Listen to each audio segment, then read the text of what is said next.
एक बार की बात है, अध्यापक एक अमीर परिवार के शिष्य के साथ कहीं जा रहे थे।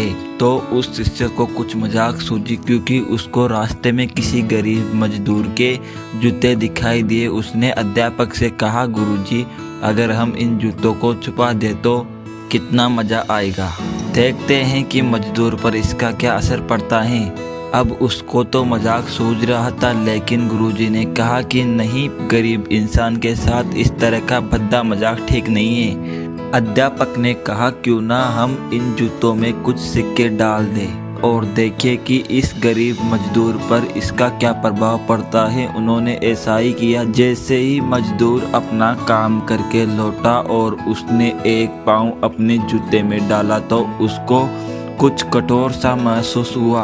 अंदर हाथ डाला तो कुछ सिक्के दिखाई दिए। वह थोड़ा आश्चर्य में पड़ गया। आसपास किसी को देखा तो कोई नहीं दिखाई दिया।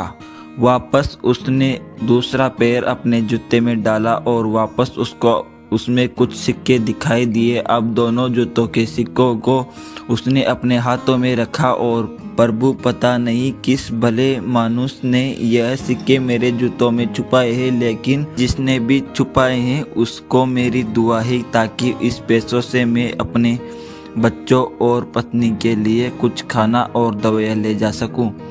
और इतना बोलकर वह चला गया। इस बात को शिष्य और अध्यापक दोनों सुन रहे थे। अब अध्यापक ने शिष्य से पूछा कि अब तुम मुझे बताओ कि तुम्हें कैसा महसूस हुआ, तुम्हारी पहले वाली मजाक और मेरा यह तरीका। तो उसने कहा कि गुरुजी, मैं आपसे क्षमा चाहता हूँ। अब मुझे समझ आ गया कि सच्ची खुशी किस चीज में है। जब हम किसी की मजाक उड़ाते हैं तो हमें कुछ पल का आनंद मिलता है, लेकिन इससे हमें बद्दुआ भी मिलती है।